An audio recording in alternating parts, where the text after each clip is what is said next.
어떤 운동 해야 돼요? 이것도 다 알고 있어요. 우리 머릿속으로 다 알고 있어. 안녕하세요. 삼성형제TV의 미니아빠 슈니 아빠입니다. 앞에 영상에서 임신성 당뇨의 진단 방법 그리고 어떤 분들이 이제 고위험군인지 이런 거에 대해서 좀 알아봤어요. 지난번 영상 보신 분들이라면 오늘 영상 되게 많이 기다리셨을 것 같아요. 네.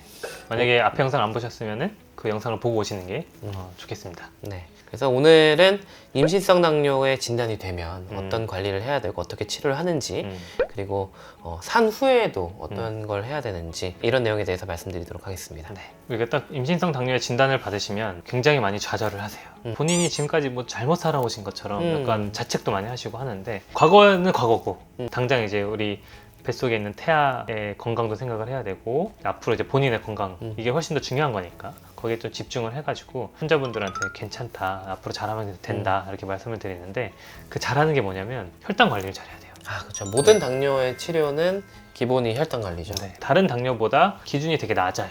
혈당 기준이. 혈당의 목표를 두 가지로 하는데 공복 혈당과 식후 혈당. 공복 혈당 같은 경우는 95 밑으로 조절하는 게 좋겠다. 그리고 식후 혈당은 우리가 식후 2시간에 120 라고 얘기를 해요. 근데 식후 혈당 재는 게 되게 헷갈리는 분들이 있거든요. 밥을 만약에 내가 12시부터 먹기 시작해가지고 12시 15분까지 먹었어. 네. 식후 2시간 혈당은 언제 재야 될까요? 2시에요? 2시 15분이에요? 2시입니다. 딱 쳤을 땐 시간을 봐야 돼요. 만약에 2시간을 재는 게 좀 어렵다. 힘들다 하시는 분들은 1시간을 재도 돼요.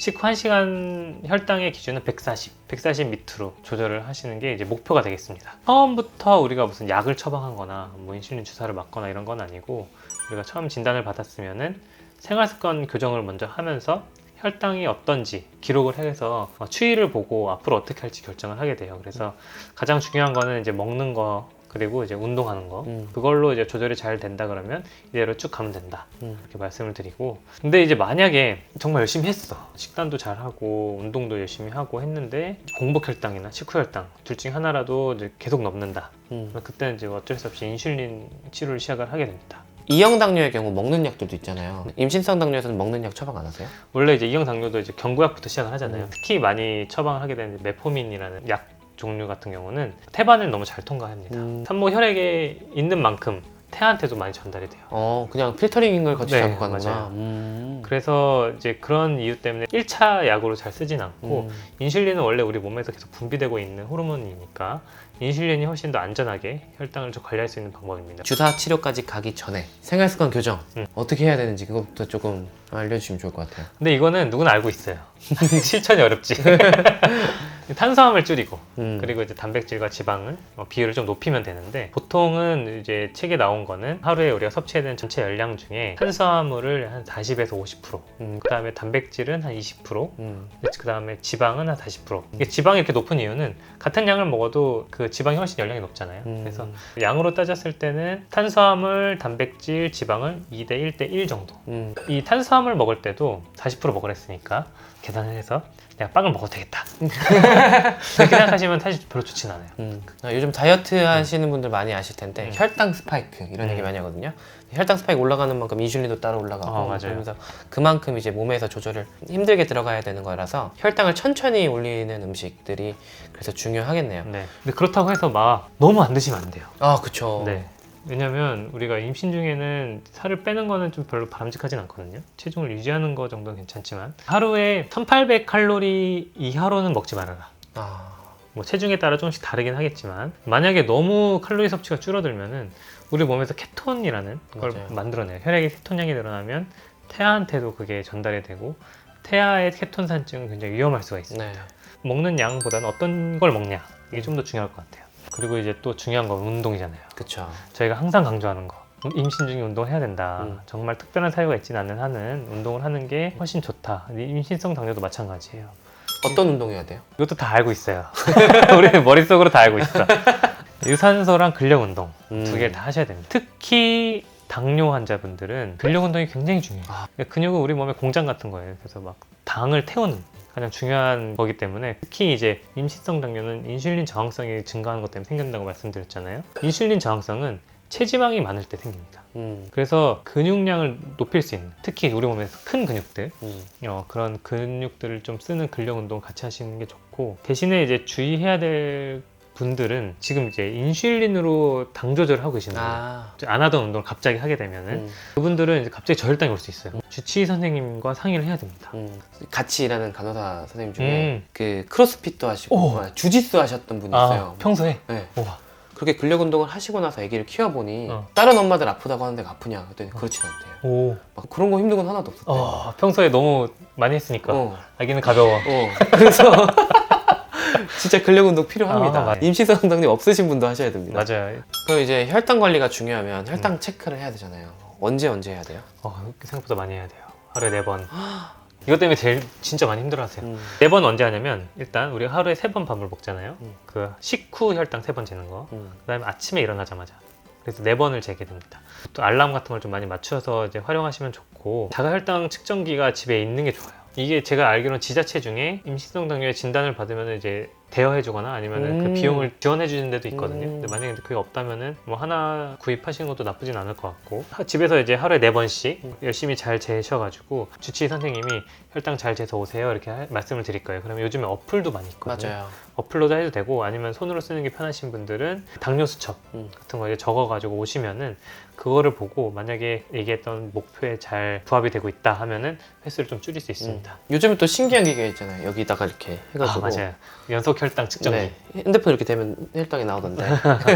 그게 되게 다이어트 목적으로 맞아요. 네, 되게 많이 유행을 하고 있는 것 같아요. 임신성 당뇨 때 이게 얼마나 효과가 있을지에 대해서는 아직은 뭐 연구나 근거가 있는 것 같지는 않은데 사실 이 연속 혈당 측정기라는 것 자체가 나온 배경이 수치를 정확하게 재는 것보다는 하루의 혈당의 추이가 어떤지 맞아요. 이게 거의 막 어떤 건 1분에 한 번씩 혈당을 재서 기록을 남기는 것도 있더라고요. 흐름을 보기 위한 거지 정확한 혈당 수치를 보기 위한 기계라고 생각하시면 좀 안 될 것 같아요. 더 정확한 거는 실제 피를 뽑아서 하는 검사기 때문에 이거를 너무 신뢰하시고 이것만으로 모든 혈당 관리를 하시면 좀 곤란할 수 있습니다. 저희가 이렇게 혈당 관리가 중요하다고 계속 말씀을 드렸는데 왜 혈당 관리를 해야 되는지를 말씀 안 드린 것 같아요.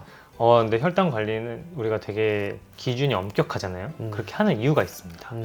혈당 관리가 만약에 잘 안 되면 일단 태아한테 안 좋은 영향을 미칠 수가 있어요. 네. 이게 이제 임신 주수마다, 임신 분기마다 조금씩 다른데 특히 임신 초기 태아가 발생할 때 혈당 관리가 잘 안 되면 태아 기형 그리고 자연유산 맞아요. 이런 위험이 좀 있습니다.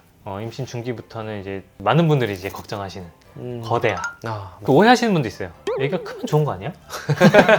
작은 거보단 낫지 않아? 근데 사실 근데 너무 커도 좋은 건 아니거든요. 네. 그 다음에 또 이제 가장 우리가 우려하는 거는 뱃속에서 애기가 갑자기 잘못될 수 있어요. 자궁 내 태아 사망의 위험도가 높아지기 때문에 사실 이게 가장 무섭죠. 뱃속에 있을 때도 문제가 되지만 혈당 조절이 잘 안 된 산모에게서 태어난 아기도 좀 약간 건강에 문제가 생길 수 있죠. 네, 신생아들도 이제 뱃속에서부터 문제가 있었으니까 당연히 태어나서 문제가 생기는데 그 태어나서 혈당 조절이 잘 안 돼요. 애기 입장에서는 맞아. 태아일 때는 엄마가 탯줄로 당을 막 많이 줬어. 맞아. 단 거 막 먹다가 갑자기 엄마가 뚝 끊어버리면 혈당이 뚝 떨어져요. 그러네. 몸에서는 인슐린을 막 분비하고 있었을 테니까. 네. 그래서 아기가 태어나서 저혈당이 있어가지고 빨리 이제 포도당수액을 막 먹인다든지 수유를 빨리 진행하는 경우가 있고 필요하면 입원해서 하루 이틀 정도 혈당 관리를 좀 수액 맞으면서 하는 경우도 있고요. 임신성 당뇨에 있었던 아이들 중에는 나중에 아이가 당뇨가 걸리거나 비만이 될 확률이 높아요. 이거는 이제 여러 가지 이유가 있는데 일단은 엄마가 인슐린 저항성이 좀 높은 체질인 거잖아요. 그러니까 아이도 그런 체질이 타고났다라고 보는 견해도 있고요. 가족력이다. 네. 이렇게. 그다음에 엄마 뱃속에서 당이 계속 높았으면 아기는 태어나자마자 우리 몸의 그 신진대사가 정상적이지 않아요. 그런 영향 때문에 나중에 당뇨도 잘 생기고 비만도 잘 생긴다. 이렇게 되어 있습니다. 임신성 당뇨가 있다고 해서 이제 지금 말씀드린 모든 문제가 다 생기는 건 아니고 그동안 이제 혈당 관리를 잘하면 맞아요. 그런 위험도 많이 줄일 수 있는 거죠. 네. 이제 또 하나 저는 이게 더 제일 중요하다고 생각을 해요. 왜냐하면 사실 임신이 끝이 아니거든요. 그 뒤에 맞아요. 남은 살아갈 날들이 굉장히 많고 엄마가 건강해야 아기한테도 이제 충분한 사랑을 많이 줄 수가 있잖아요. 그게 분만 후까지 영향을 좀 미칠 수가 있어요. 우리가 이제 임신성 당뇨에 진단이 되신 분들은 분만 후에도 당뇨 검사를 계속 진행을 합니다. 임신성 당뇨에 진단을 받으셨던 분은 분만 후 20년 이내에 절반 정도가 당뇨에 진단이 되세요. 이거는 되게 의과대학 다닐 때 시험 문제 항상 나왔어요. 네. 그리고 이제 또 하나는 이제 다음 임신 때도 임신성 당뇨에 진단될 확률도 절반. 이게 또 임신 중에 임신성 당뇨만 생기는 것도 아니에요. 임신성 고혈압이나 전자간증 같은 것들이 같이 동반될 가능성이 높고 그리고 만약에 전자간증이 생겼다 해도 그것 때문에 생길 수 있는 합병증도 좀 더 많이 생겨요. 그러면 이제 출산 후에도 영향을 미치니까 음. 병원에서는 어떻게 관리해 주세요? 일단 제일 먼저 의심하는 건 뭐냐면 정말 임신성 당뇨가 맞았나부터 해요. 이분이 원래 당뇨가 있진 않았나.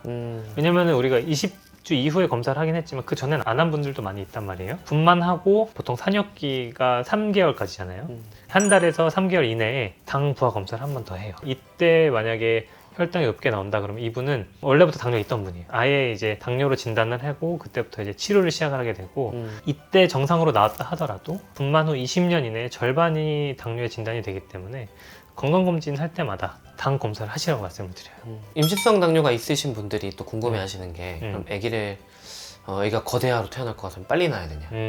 무조건 수술해야 되냐? 이렇게 궁금해하시는 분들이 많은데 네. 이런 결정은 어떻게 해요? 그러니까 이제 평소에 혈당 관리가 얼마나 잘 됐냐가 제일 중요해요. 생활습관 교정만으로도 우리가 공복 혈당이나 식후 혈당이 조절이 잘 됐다면은 다른 일반 산모분들이랑 똑같이 합니다. 물론 이제 아기 커가는 속도랑 여러 가지 컨디션을 보긴 해야 되겠지만 임신성 당뇨 때문에 더 빨리 낳아야 되거나 그런 거는 없어요. 만약에 생활습관 교정으로 잘 안 돼서 인슐린 치료를 받았다. 그러면 이분들은 좀 빨리 태어나야 돼요. 아까 말씀드린 것처럼 사산이 될 가능성이 좀 더 높아집니다. 그래서 38주 정도 되면은 우리가 유도분만을 하든지 아니면 수술 날짜를 잡게 됩니다. 임신성 당뇨에 진단받으셨던 분들이 절반 정도가 당뇨에 진단된다고 했잖아요, 나중에. 당뇨에 진단이 되시면 저희가 우려하는 거는 내가 임신해서 몸이 안 좋아졌다. 무조건 그렇게 생각하실까봐. 그쵸. 이제 네. 꼭 이렇게 또 아이 탓을 하게 될 수도 있어요. 근데 사실은 제 생각에는 임신성 당뇨에 걸리신 분은 어차피 나중에 당뇨에 걸리실 확률이 높으신 분들이에요. 이게 임신이라는 우리 몸의 신체적인 변화, 어떤 이제 인슐린 저항성의 증가 이런 것들 때문에 그때 조금 발견이 좀 빨리 된 거예요. 그래서 저는 오히려 설명을 드릴 때 다행이다. 관리를 잘하면 충분히 예방할 수 있고 아이한테 고마워해라. 이렇게 설명을 해드려요. 그래서 당뇨라는 게 이제 나이가 들어가면은 또 잘 생기잖아요. 나이가 들면 체지방이 늘어나고 근육량이 줄면서 이런 당뇨에 취약해지는데 그거를 이제 좀 미리 발견해서 열심히 운동하고 근육량을 계속 유지를 하시면은 최대한 늦추거나 예방을 할 수가 있겠죠. 조금 안심하고 혈당 관리를 좀 더 열심히 해야겠다는 계기가 됐으면 좋겠습니다. 그리고 이제 혹시 이제 임신을 계획 중이신 분이라면 임신 전 체중이 임신성 당뇨와 굉장히 연관성이 높습니다. 그래서 임신 전에 체중 관리를 좀 하고 임신을 하시면 위험도 많이 낮출 수 있고 앞으로 건강한 삶을 살 수 있으니까 임신 전에 건강 관리 잘 하시는 게 좋겠습니다. 오늘도 저희 영상을 시청해 주셔서 감사합니다. 감사합니다.